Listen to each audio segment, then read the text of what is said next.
It's time for a Big Blue Kickoff Live. Nobody can ever tell you that you couldn't do it, because you did. On Giants.com. You know what I saw? New York Giant Prime. And the Giants mobile app. 17-14 is the final. One touchdown, we are world champions. Believe it, and it will happen. Part of the Giants Podcast Network. Let's go out there like a bunch of crazy dogs. Have some fun.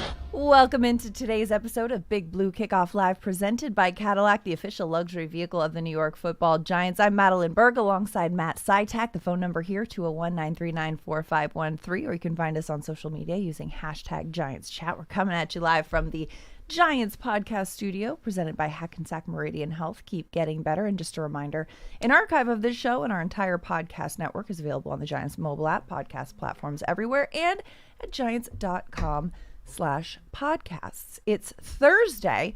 We're doing a little musical chairs this week. Shout out to John Schmelk for swapping with me yesterday, stepping in with Sean, and Citak stepping in for Casillas today. You know, we're moving and shaking, but we are making contact. Citak, I think this is my first time doing Big Blue Kickoff Live with you. I know. I just said that to Pearson right before we came on air. I don't think the two of us have done the show together before. No, we've done the Giants Hangout together many a time, Yep. but this is our first Big Blue Kickoff Live, so welcome along to the ride. Everyone out there listening, watching, all of that. It's raining out here today, which is disgusting. It's windy. It's a gloomy day. Yeah, my umbrella turned into a martini, and not in the good kind this morning. But you know what? We're powering through, and it's the day before Halloween. Spooky season upon us. So, Citak, I'm going to start with what scares you about this 49ers game? Ooh, what scares me about this matchup is Christian McCaffrey. And I would say that even if the Giants' run defense had been, performing at a high level this season, I would still give that as my answer.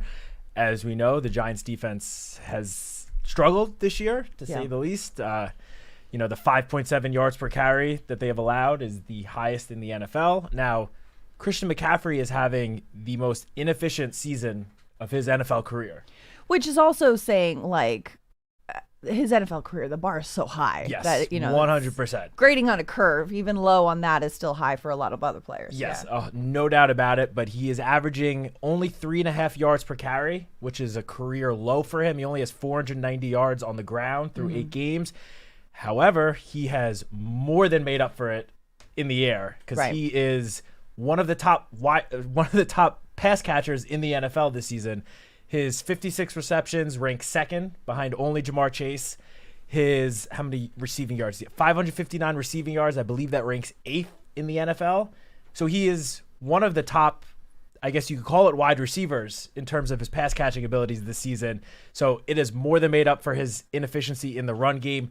He is second in the NFL in total yards from scrimmage behind only Jonathan Taylor, and he's about 7 yards behind him. Yeah. So even though he hasn't been getting it done on the ground, other than that one game 2 weeks ago against the Falcons, he's more than made up for it through the air. But we know that he has the ability and the capacity to do so, right? And like you mentioned, he's getting the yardage from scrimmage, whether it's during the passing game, maybe not as efficiently in the run game. But we saw Saquon Barkley also similar numbers. He was averaging about 3.6, 3.8 yards per carry coming into last week's game, in which we saw him break open a couple big ones. And Shane Bowen earlier today spoke with the media. He did acknowledge that, the game in Philly was one of the Giants' defense's worst tackling games this season. Their gap integrity is something that they need to continue to focus on. I talked to Bobby Okereke about it last week, and he said, it's not just the front 7 that need to be focused on the gap integrity. It's something that takes all 11. And when you've got so many new faces on the Giants' defense, which was so banged up last week in Philly, not an excuse, but perhaps a consideration in evaluating something like that, they need to get on the same page, especially if they're going to be going into this home game against San Francisco shorthanded. Now, we do see a couple of these guys making their return to practice today, right? Yes. So Javon Holland yesterday returned to practice, which was a welcoming sign. Yeah. On the flip side, Cordell Flott did not practice. He's still in concussion protocol. In the concussion protocol, as we know, it's not like a linear path to clear the protocol. Nope. Maybe he clears in time, maybe not. That we're probably not going to know for sure until tomorrow at the earliest, probably Saturday. Yeah. So maybe getting Holland back. Paulson, losing Adebo. Flott, Adebo still, coach said that yet before practice yesterday, that Debo was going to try to go out there and do something. he ended up being listed as did not participate. So obviously he's got today and tomorrow as chances to get back on the practice field, take a step in the right direction. But at least as of right now, prior to practice on Thursday, I would have to think that Adebo is on the more pessimistic side for this weekend. If he can get out there and be a limited participant today or tomorrow, he's got a shot. But we got some injuries in the secondary. I mean, there are injuries on both sides of the ball. Right. And the only thing that I'm not going to say makes me feel a little bit better is just that the 49ers injury report is almost twice as long as ours. Right. But they've also been able, they've got the depth and they've been able to kind of solve for that in a little bit better ways than the Giants have in recent weeks. Oh, for sure. And also a lot of the guys that are listed on the injury report for San Francisco have been dealing with these injuries for weeks and have still gone out and played on Sunday. So, right.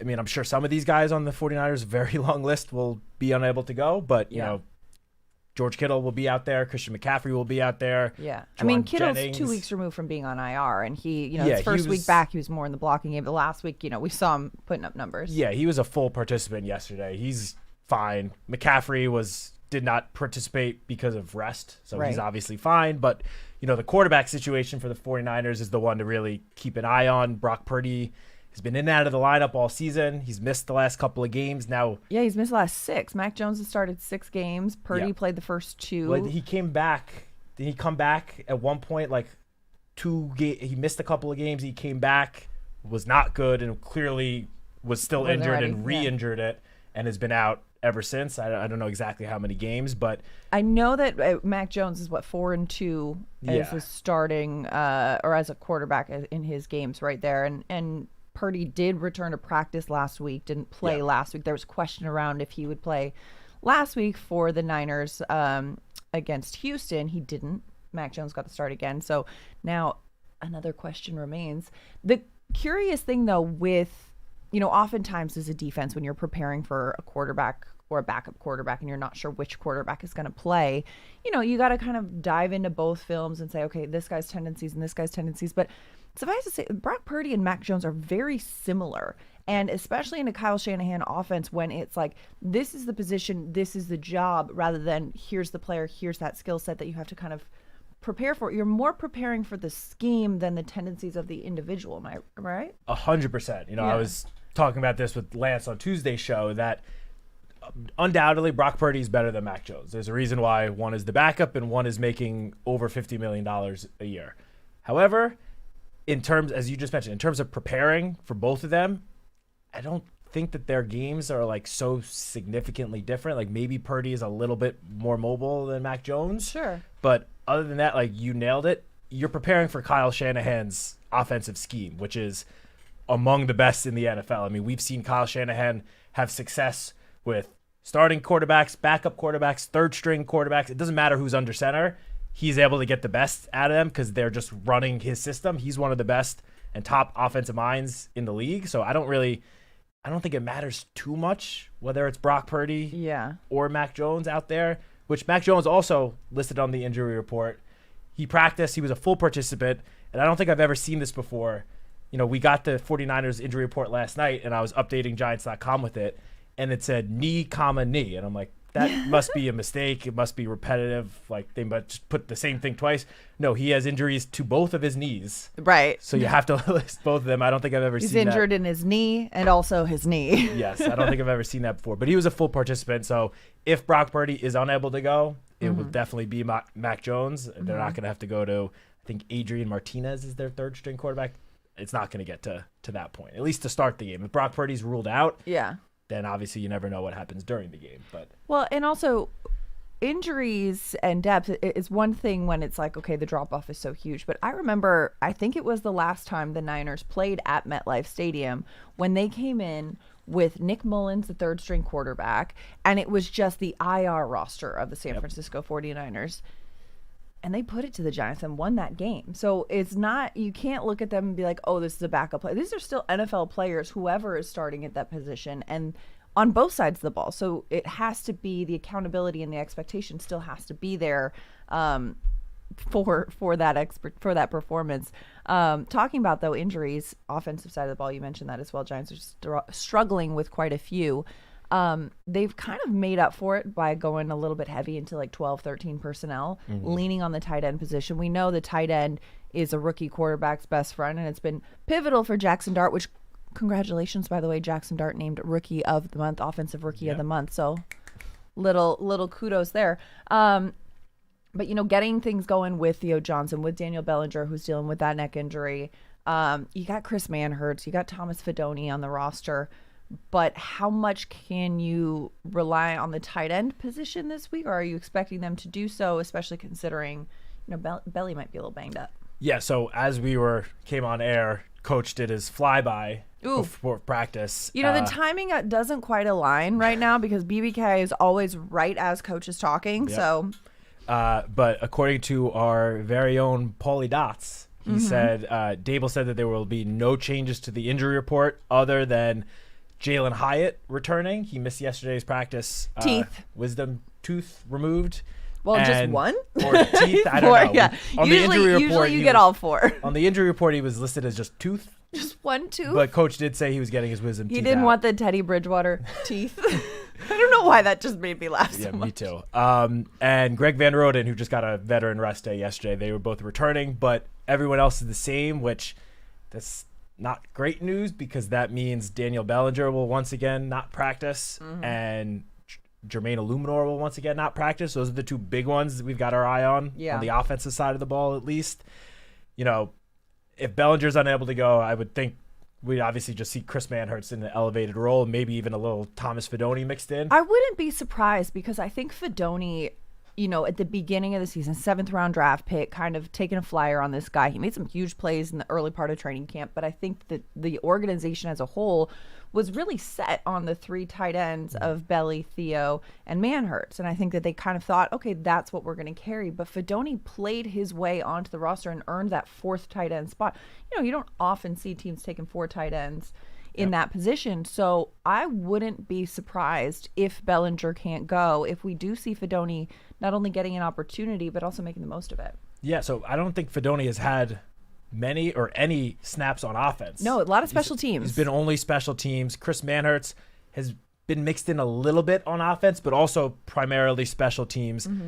I would think if Bellinger is ruled out tomorrow, I would think that Manhertz will get more of the snaps as the second tight end.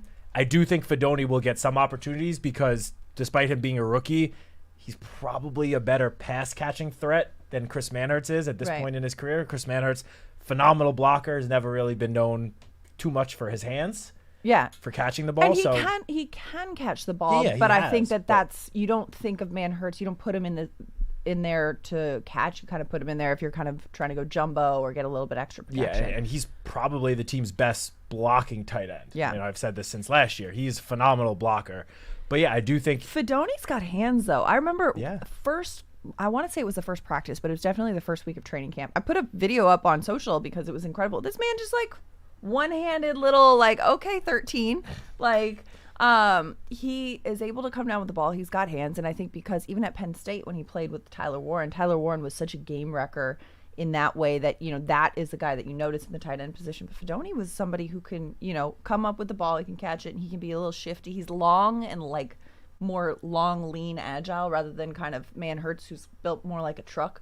Yeah, Manhertz is maybe the most put together guy on the entire team. Manhertz is carved out of stone. Yeah. And respect that, especially in the way of you need that in that protection. So yeah, for sure. But Fidone, you're right. Fidone did during training camp throughout the summer. He made more than one of those impressive one-handed catches. That's what got everyone so excited over this summer. And in the preseason games too. And there were moments during the preseason games where he might have made a rookie mistake, but then he recovered and made some big plays and was able to kind of help the team in those settings. So I think because he earned the trust of the coaching staff to get a roster spot, he's been making the most of his special teams play. I don't know. Someone to keep an eye on this weekend. Yeah, for sure. I mean, I'm sure you remember when he got the ball in his hands over the summer and he started running up the field, he looked like a gazelle running up the field. No, seriously. He was a lot quicker and more athletic than I think any of us were expecting coming in because he's had, obviously had injury issues during his time in college. So, yeah, I think if Bellinger is unable to go, obviously We hope Bellinger is able to get back on the practice field, able to make it. Neck injuries, you don't mess around with neck injuries. You don't mess around with that, yeah. So we'll have to see. The one that is a little more concerning to me would be Jermaine Illuminor. Yeah. He has been, obviously Andrew Thomas has been amazing since he came back from his injury week 3. It's kind of made it seems like a lot of people overlook Jermaine Illuminor and how well he's really been playing. He's just completely locked down the right side of the line. Yeah. And between him and Thomas, I think this is the best tackle duo the Giants have had in quite some time. Mm-hmm. Despite, obviously the positive feelings that surrounded Marcus Bowe earlier in the year, it's obviously a drop-off if Jermaine Illuminor is unable to go, whether it's Bowe or James Hudson filling in. Like, it's a pretty big drop-off. It's going to be a drop-off when you go from your starter to your backup, because that's the reason that's the starter and that's the backup, right? It is encouraging that Brian Dable did clarify it's not a torn pec, it's a sore pec for Jermaine Illuminor, so that's good. It's not like something that's going to be, significant or require surgery as far as we understand it to be right now. I would say, though, Marcus Bowe, yes, he's a young guy, he's a rookie, he's a backup, but he has really, every time they've asked him to do something, he stepped up and risen to the occasion. You see him go in there, they're not calling his name, they're not pointing him out on the offensive line, and that, I think, is a sign of good offensive line play, is when you're not noticing them. Oh, 100%. And I would say he has been a little up and down with his opportunities. That game that he filled in for James Hudson coming in during the game, he played great. Yeah, and James Hudson, 5 straight penalties individually. I think, that was a hard part for him, and that isn't a testament to his skill set. That was just a rough moment for him. For sure. Yeah. But the game, I believe it was that week 1. Was that the season opener? I want to say week 1. Yeah, week 1. Yeah. Week 2, Marcus Bowe, I would say, took a little bit of a step back. He wasn't quite as strong as he was coming in reserve in week 1. So it's just been, I guess, it's just a little, again, he hasn't really played much since Andrew Thomas has been back. And also, he's a rookie. He's learning still how to play, how to prepare, how to approach each week in and week out. And I think there's a lot of things, too, that you realize as you spend time around these guys is like, oh, you don't know what you don't know. And you don't know, like, certain elements of, a game week and preparation until you kind of go through it. And so I think that might also play into a little factor too. Yeah, I would think if, Marcus Bowe is called to start on Sunday, we would see him take a little bit of a step from earlier in the year. Because as you mentioned, he's just been around the game now for an extra 5 weeks since the last time we really saw him in extended action. So I do think he would take at least somewhat of a jump from, that second half of the week 3 game against the Chiefs on Sunday night. Obviously, similar to what we said about Bellinger, we hope Jermaine is able to just get back on the practice field tomorrow. Mm-hmm. If he gets in a limited session, I would think that he has a pretty good chance. I mean, we've seen Brian Burns miss practice on Wednesday, miss practice Thursday, come back as a limited participant Friday, and then good to go Sunday. Right. So if he can get back, Jermaine, tomorrow, I would think that would put him on track to be able to play. If he is unable to get on the practice field tomorrow, again, that would put him on the more pessimistic side, at least for week 9. As you mentioned, Coach Dable did clarify it is not a torn pec. He's not done for the season. It sounds like it could force him to miss at least this weekend's game, potentially. Well, yeah, and we're guessing and speculating on that too. But I think they do want to be cautious because a sore pec, like anything, if a muscle is fatigued or sore or depleted in a way, it is in a circumstance where it could become a torn pec if you push it too far. And so they want to be careful, and I would agree with you there that they would rather him miss one game to make sure he's good than push him out for one game and he ends up missing, a significant amount because of a worse injury. Yeah, I mean, all you got to do is look at the other sideline and see what happened with the 49ers and Brock Purdy. They rushed him back a little too soon before he was ready, and it forced him to then miss another month of the season. Right. And the Giants don't want to do that with Jermaine Illuminor. Obviously, again, he's just been holding it down on the right side of the offensive line. Yeah. Giants fans, make sure you go and subscribe to the Giants Huddle podcast. It features long-form interviews with Giants players, coaches, and front office staff, past and present. Plus, hear from the best analysts covering Big Blue and the NFL. Search for Giants Huddle and subscribe on your favorite podcast platform, or go to giants.com/podcast. And don't forget, if you are on Apple Podcasts, leave a 5-star positive review for all of our Giants podcasts. You know the deal. Like, comment, subscribe. Let us know what you think. 201-939-4513 is the phone number. Let's head to the phone lines. We got Alethea in New Jersey. Alethea, thanks for calling again this week. How are you doing? Yeah, I'm doing good. Okay, I have a couple questions. A couple things, like 3 or 2 things. First about like Cam Scadaboo, and how he's like growing the energy, and like now we have. I know Tracy, he's a great running back, but like Cam Scadaboo wasn't just like about the talent; it was about the energy also. I'm just wondering, like, we need like some guys to like step up with like the energy and the hype. Just because even Malik said that one game that we lost when he was still on our team and not injured, he was like saying the energy wasn't right, and that's why like part of the reason we lost. So I just think we need like people to step up in the energy this week. I like that. I could see that. And you're right. Tyrone Tracy is a talented running back. I mean, how quickly we forget he had 1,000 yards from scrimmage last season, too. He got injured. Cam Scadaboo came in and made the most of his opportunity. Now Scat's injured, and it's Tyrone's chance again to step up. But, you know, I think that energy, there's not a lot of Cam Scadaboos in this world, and it's hard to replace that. You know, it's like there's not a lot of Paul Dotinos in this world, too. We can't just all have that same energy, but I think that the team will do the most and the best that they can to kind of make up for it. We saw yesterday at practice, Jackson Dart was like warming up next to Scat's helmet. I was like, listen, this isn't a fallen soldier. He's all right, but he's just, you know, not out there in the practice field. But you're right, Alethea. This is something like a person who's already in just a couple of months made such an impact on this organization. Yeah, I mean, Coach Jackson, Tyrone, like they've all were asked basically this exact question, and they all basically said the same thing, in that no one is going to be able to replace what Scat brings, like the energy that he brings. Right. He is one of one. There's no one else. I mean, that's why,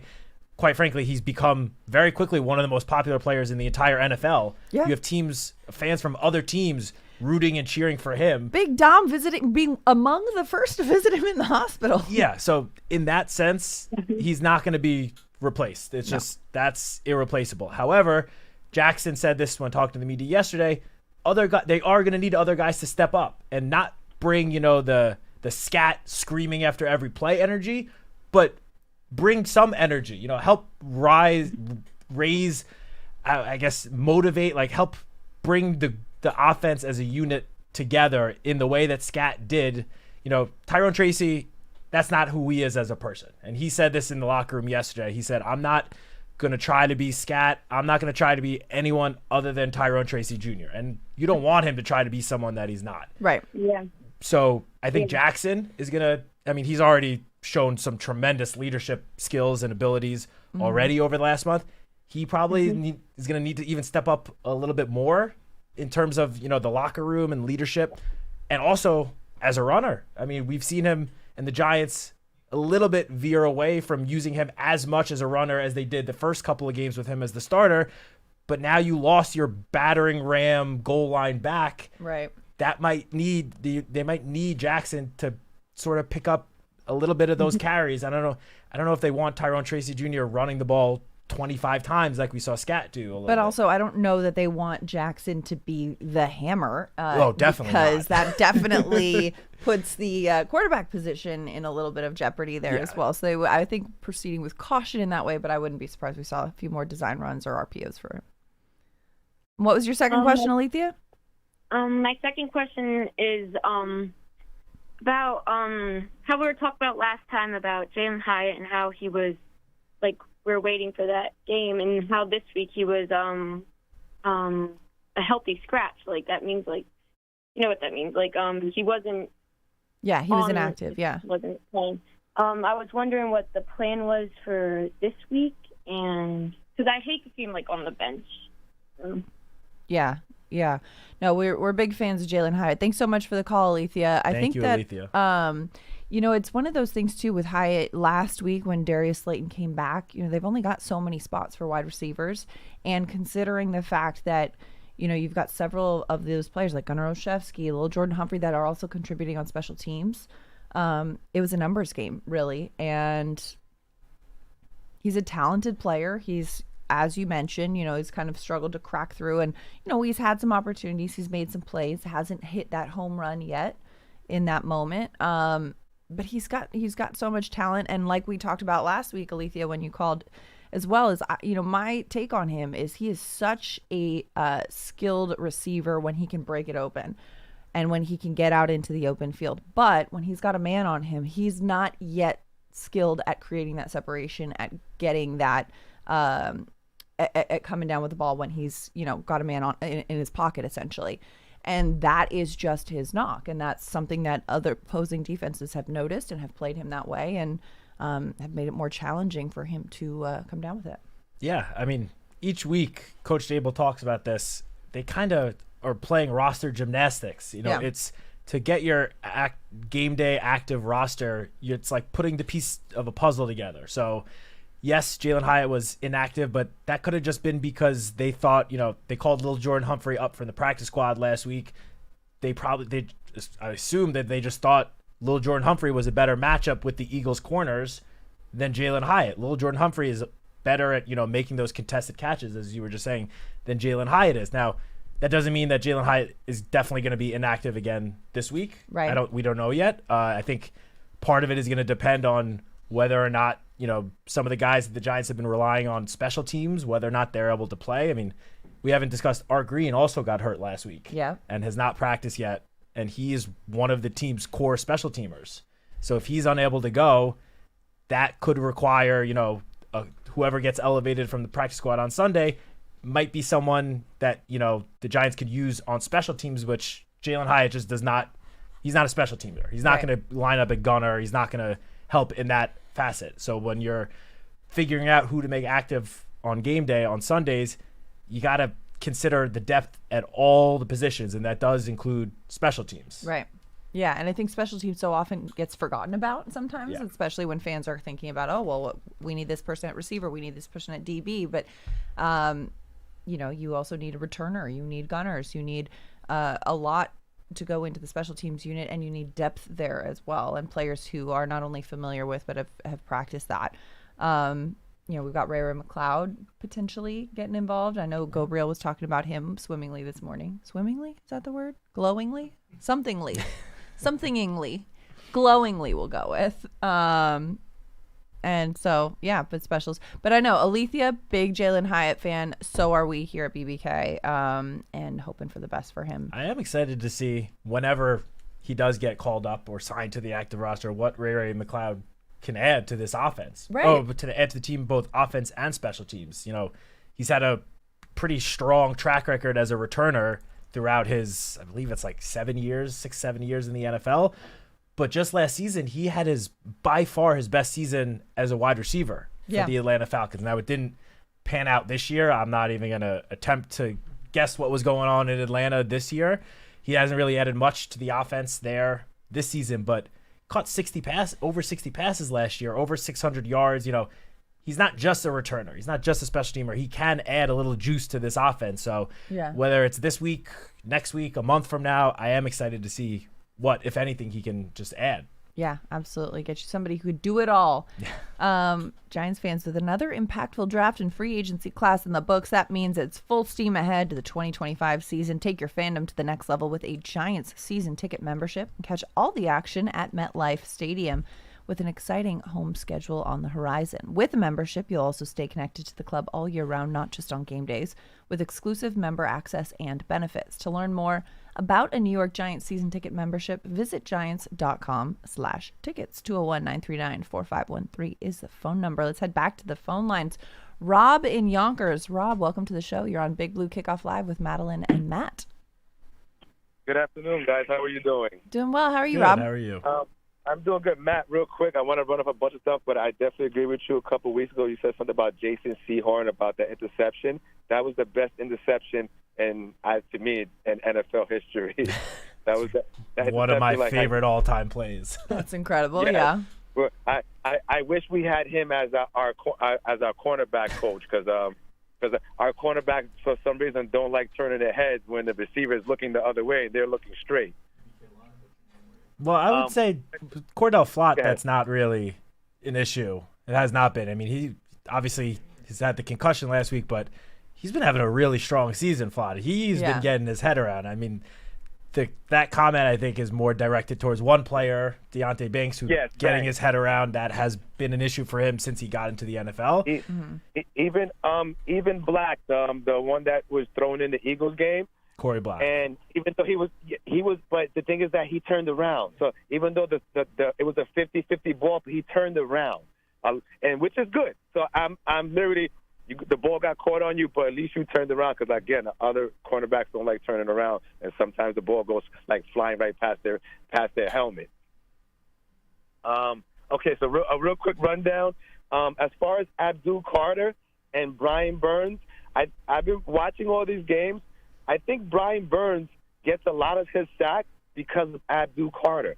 It seems like the quarterback is running from Abdul Carter, and he winds up running into Brian Burns. I'm like, So I think that's where a lot of his sacks are coming from. Rob, I just want to give you so much credit because there are several Giants, or there are a lot of Giants fans out there who are complaining about Abdul Carter's lack of sack numbers and this and that. But I respect the fact that you can see that sacks come as a cumulative effort, and Burns isn't working alone in that. And sometimes you're getting pressure from one and you're getting sacked from the other. Yeah, I mean, Abdul does only have half a sack, but he's top 10 in prefs across the NFL. Yes, he is. So it's not like he hasn't been getting after the quarterback. And he is statistically the favorite to win Defensive Rookie of the Year still because of his play on the field. Yes, and it's the team thing. I said a lot of offensive line, like they were holding him by the neck in the Eagles game, and it's like I feel there should be a lot of more flags when it comes to Abdul Carter because half of the time you see the defenders holding him by the neck. I'm like, where's the flag? Why isn't there a flag there? He'll start to get those. He'll start to get some of those calls as he gets a little further in his career. I feel some like of that comes with like rookies not getting respect. Yeah, I feel like some refs just don't want to make all the calls for a rookie, even though they should. So those calls will come. Yeah. And a few more things that I'll take it off air. Why did Slayton change his number from 81 to 18? And Christian McCaffrey, like you guys said, that he hasn't did a lot of yards on the ground. Hopefully he doesn't do it against us. And everyone keeps saying that. I know we have a few more days that way you could pick up another player, the free agents or whatever. Everyone is focusing on wide receivers. I think we should be focused on run stoppers on defense and also offensive linemen instead of everybody's focused on Odell Beckham and a bunch of wide receivers. We don't need wide receivers. We need more run stoppers. And I'll take it up to air. You guys have a good day. Thank you, Rob. Thank you, Rob. So Slayton, first of all, he didn't pick 81. You know, it was kind of one of those numbers that kind of came to, or 86, his previous number. It was that number that kind of was given to him, and he wore it for the first couple of years. And then when he had the opportunity to change it, 18 was something that is a bit more personal for him, has a little bit more family ties. So that is something that he wanted to wear. And this was just the time that he had the opportunity to do it because it was open. Yeah. And then in terms of Christian McCaffrey, I mean, as we said at the start, you know, Saquon Barkley was struggling mightily this season up until last week. Mm-hmm. So the Giants, and you better believe that the Giants defense knows and are well aware of that, and Christian McCaffrey struggles on the ground this year. They don't want this to be a get-right game for Christian McCaffrey on the ground as well. He's going to catch his passes, obviously, second in the league in receptions. He's going to be a big part of the passing game. You just can't let him gash you on the ground like Saquon and Tank Bigsby did last week. I mean, I think they're going to... Yeah, you don't want to see a 2nd and 26 convert. Yeah, I mean, you said the stat on the show with Lance on Tuesday, but the Giants have gotten their opponents to either 1st and long due to a penalty or a 2nd and long, 10-plus yards, 35 times this season, and 25 of those 35 occasions resulted in a first down for the opposing offense. That's a stat that obviously you need to work on. If you force a team into 2nd and long, you can't be allowing them to get first downs at that high of a rate. I'm going to start calling you Stat Citak. This is like, you got the numbers for all of it. All the articles I have to write for Giants.com, I come across a lot of different stats. Stat Citak over here. Numbers never lie. He's got them covered.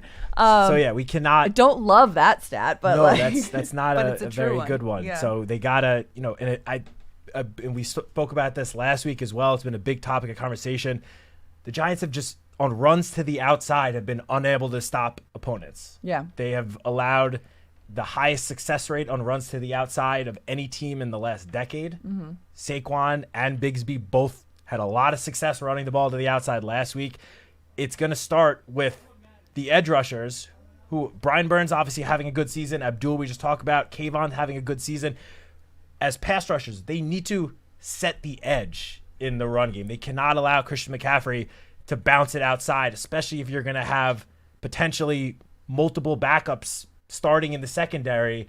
You're not going to want those guys in one-on-one situations trying to bring down Christian McCaffrey, because he's very difficult to bring down one-on-one in open field.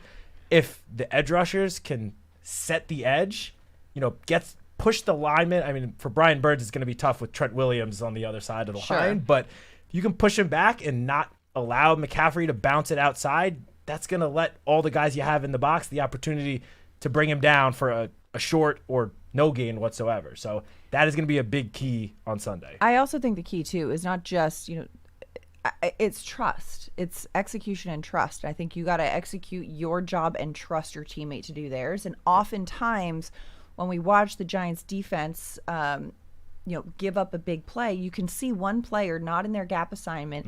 And why is that? Okay, because he didn't trust that guy was going to be there. Even though that guy was supposed to be. He didn't trust that this was going to get taken care of. So he's kind of looking to make sure it's taken care of before he does what he has to do, instead of just executing your role and trusting the people around you are doing theirs too. And I think some of that comes with, changing pieces and saying, okay, this is a new person at that position. Let me make sure they know what they do. But you know what? Do your job, execute your job well. Because if you're trying to do your job, but also trying to help them do theirs, then you're not fully doing your job and you're leaving room for the offense to kind of break through a big hole. Yeah, no doubt about it. And just real quick on the final point that Rob brought up in terms of, potential targets to add to the roster. I don't think the Giants need offensive linemen and defensive linemen right now. I mean, those are two areas. Obviously, you always do, but yeah, fair. Obviously, Jermaine Illuminor right now is dealing with this pec injury, but overall, the offensive line has been healthy. I mean, Josh Azudu is sitting on IR, designated to return.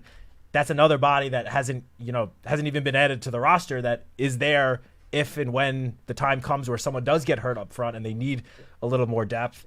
And the offensive line's been playing well. The offensive, for years we spoke about how the offensive line was really, kind of the Achilles heel of this team. And I know PFF numbers are not everything and not the end all be all, but in this week's offensive line rankings, the Giants were up from PFF. The Giants were up to 15, right in the middle of the pack. And as we said, going into this season, all the Giants offensive line needs to be is middle of the pack. They don't need to be an elite top tier unit in order for this offense to have success. And we've seen it. We've seen Jackson Dart succeed behind this offensive line with Andrew Thomas back, really the whole unit taking a step up. So I don't necessarily know. I mean, you're right in that you can never have enough offensive linemen, but that's just one area where they have not yet, knock on wood, been hit with injuries. So I don't think yet. Just going to knock on all the wood for that one. Obviously, that can change very quickly. Yeah. But the same kind of goes with the defensive line. I mean, you have in the interior, you have Dex, you have Nacho, you have Roy Robertson Harris, you have Darius Alexander, who's a third-round pick who's shown some flashes, who just, frankly, I think he's playing something like 25% of snaps the last couple of weeks because of all those veterans you have in front of him. So I know the run defense has obviously struggled. I just don't know necessarily if, trading a late-round pick swap for another team's defensive lineman that they don't really want anymore, if that is going to, provide such a boost to the run defense at this point. That could be an area you decide to address in the offseason for sure. Yeah. But as in terms of mid-season acquisitions, not a priority right now. Yeah. There's a reason why, all the rumors and buzz have been around the wide receiver position, because that is a position that the Giants obviously lost Malik Neighbors, have dealt with some injuries to other guys. And there's also a lot of teams that need wide receivers and a lot of teams that you could see moving off of their wide receivers. So that is a position that I wouldn't be surprised if we saw several of them hiring moving companies next week. So we shall see how it all unfolds. We're getting some YouTube comments as well, starting with Greg Denham. Is McLeod going to be able to suit up and turbo? Ray McLeod, we'd love to see it. We'll see how that goes. It depends on who they decide to activate on game day. Turbo, another player, great running back, Giants fan favorite, speed monster, and with Scadaboo out, I wouldn't be surprised. But I don't know if they go 3. Yeah, if you'd asked me this at the beginning of the season, given the situation, I would say, for sure Turbo will be, brought up. But when Tyrone Tracy got hurt, he was not brought up those 2 weeks. Right. So is there a chance? Yeah, but I don't know for sure. We've seen them. All that 1 in a million talk, huh? We've seen them roll with 2 running backs before. Right. Especially given all the other injuries throughout the roster. I can't say I'd be shocked if they only go with Tracy and Singletary. It's going to depend, I think, on how much depth they need at other positions. And with the Giants, DBs banged up the way that they are, they might need to kind of use those numbers there. Yeah, because we're looking at potentially being without not only a Debo and Flott, potentially Holland, Art Green, who is your depth corner, but also a key special teamer. That's 4 guys already that are normally on your game day roster. Yeah. Yeah. So it's going to be more, roster gymnastics come Saturday. Round off back handspring, back twist, whatever it is, as long as you stick the landing, we're good with it. Joss Soul says, Purdy isn't really that much better than Mac Jones. Most backups are there because of situation, not talent. It's kind of similar to what we were talking about earlier, although Joss Soul put it in a little bit of a harsher term. But yeah, it is. They are both very systematic driven quarterbacks who thrive because they execute the system well. Yeah? Yeah. And I mean, yes and no. Yes, agree with that completely. I feel like the term system quarterback has become like a connotation of like an insult. And I don't mean it that way. It's more of like the fact that they are able to do and execute in a way that there isn't, whoever can jump in can do. Yeah, and I agree with you on that completely. And again, we've seen Kyle Shanahan have success with Nick Mullins at quarterback. With who did he have? Joshua Dobbs at one point, I think. Joshua Dobbs played Cardinals for everyone, but I don't think the Niners. Regardless, yes, in that sense, I think there are a lot of different quarterbacks, both starters and backups, that could succeed in Kyle Shanahan's system. However, as I said earlier, there is a reason why Brock Purdy just got signed to a extension paying him, I think it's $55 million a year, and why Mac Jones has been a backup the last couple of seasons, signed a 1-year, like $3 million deal.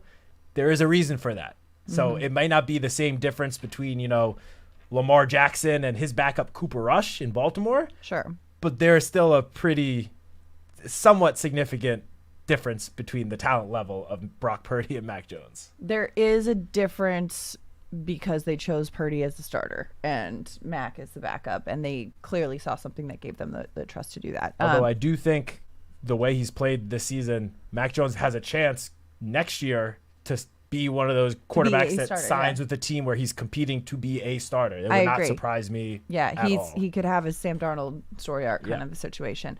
Richard Armstrong, P.Stat Citak, we need a nickname for Madelyn. First of all, Richard, I'm glad you like Stat Citak. Let's make it stick like glue because I feel like it's very appropriate. You can't nickname yourself, though. T-Bone? I can't just pull a George Costanza. So these things have to happen organically. We're going to have to think about that. Yeah, drop some suggestions in the comments. We'll see how it goes. Maybe over the course of time we'll come up with one. I always say Mad Dog. Yeah, Mad Dog is a classic. Okay. Yeah, that's what my entire family calls me, weirdly. 2 G's. Be a good one. Yeah, D-O-double-G, la-da-da-da-da. Anyways, as obviously as it is, you look at me and the first thing you think is Mad Dog, right? It's kind of why it's great. But yeah, we'll see. We'll keep it evolving. Let us know what you think in the comments.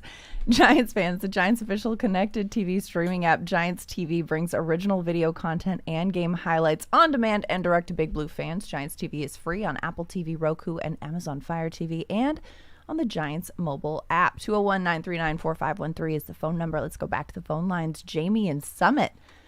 Jamie, you're on Big Blue Kickoff Live with Madelyn and Stat Citak. Hi, how are you? Just was hearing a couple of things that Jacksonville wishes to get rid of Brian Thomas for some reason.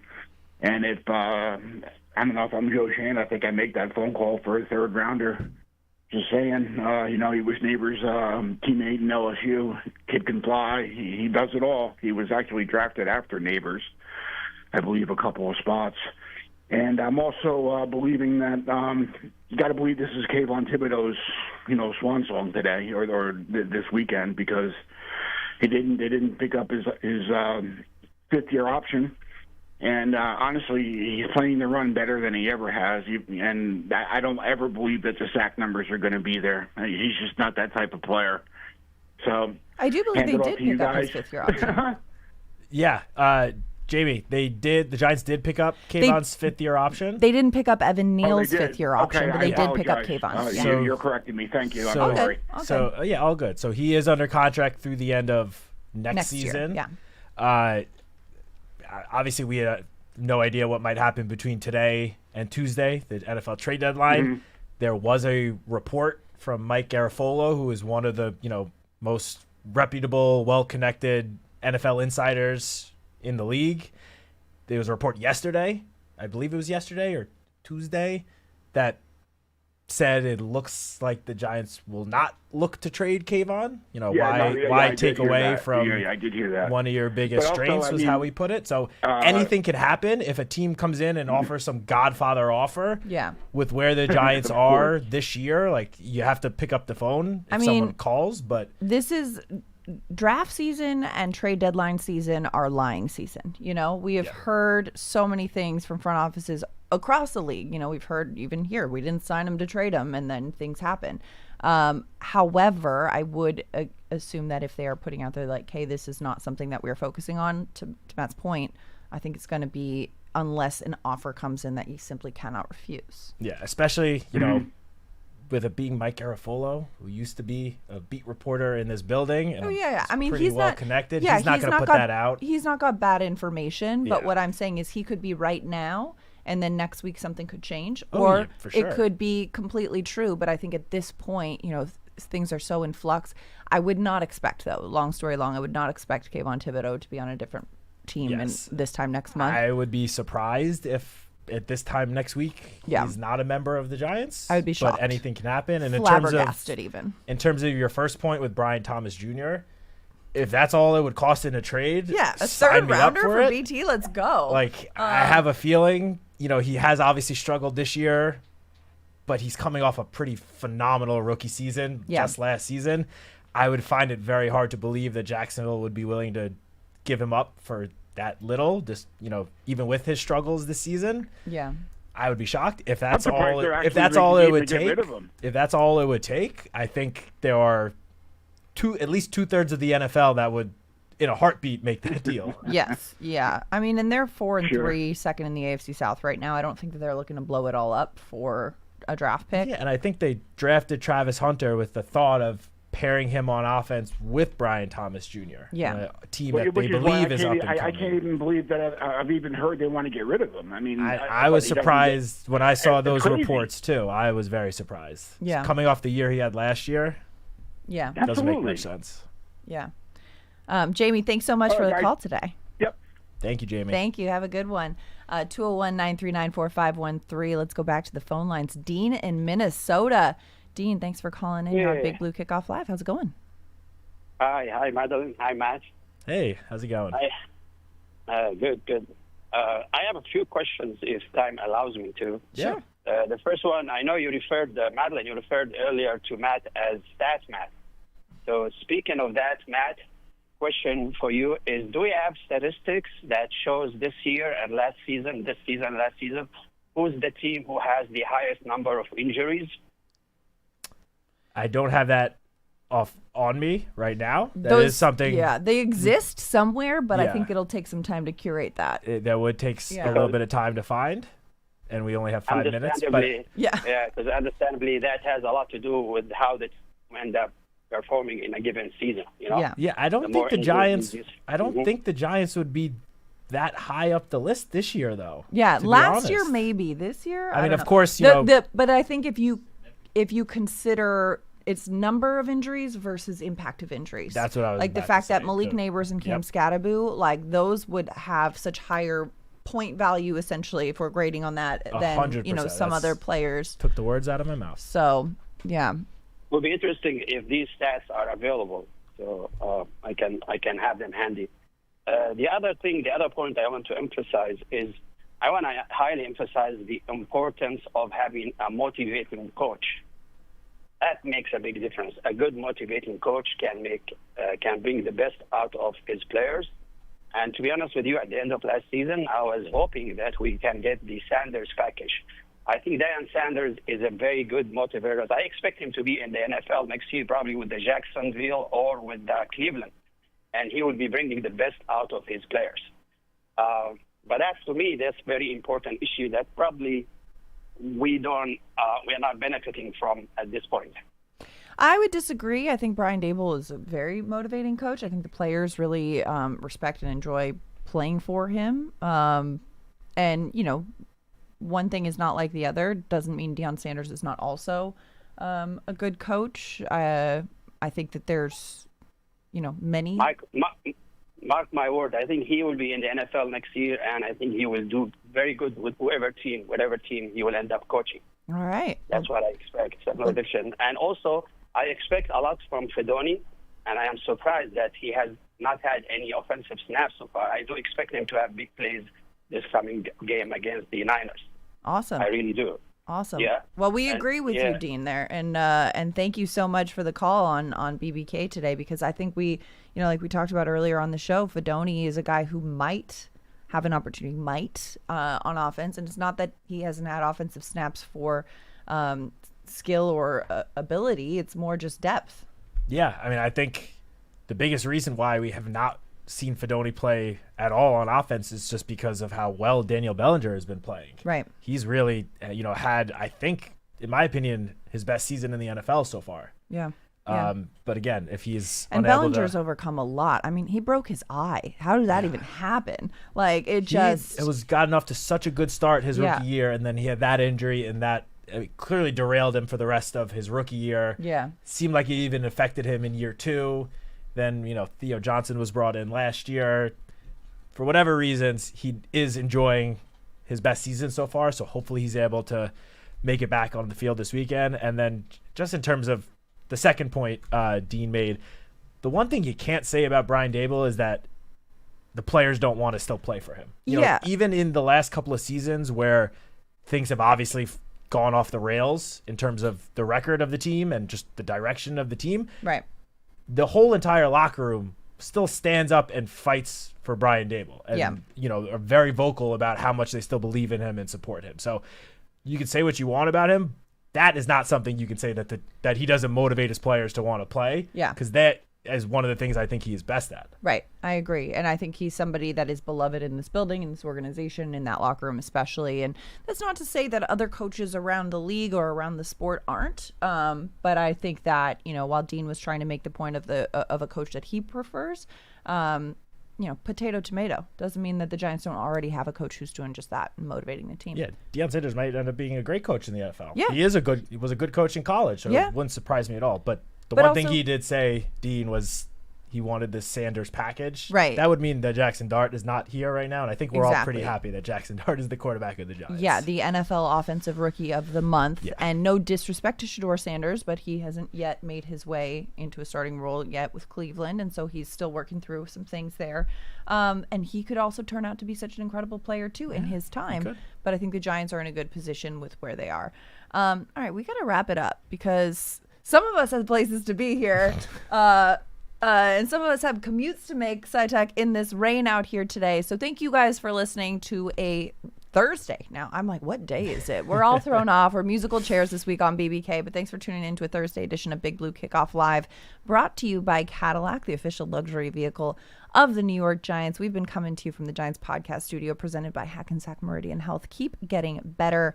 For Matt Citak, for Stat Citak, I'm Mad Dog. That's been a wrap for Big Blue Kickoff Live, a part of the Giants podcast platforms everywhere, and giants.com/podcasts. We'll see you next time.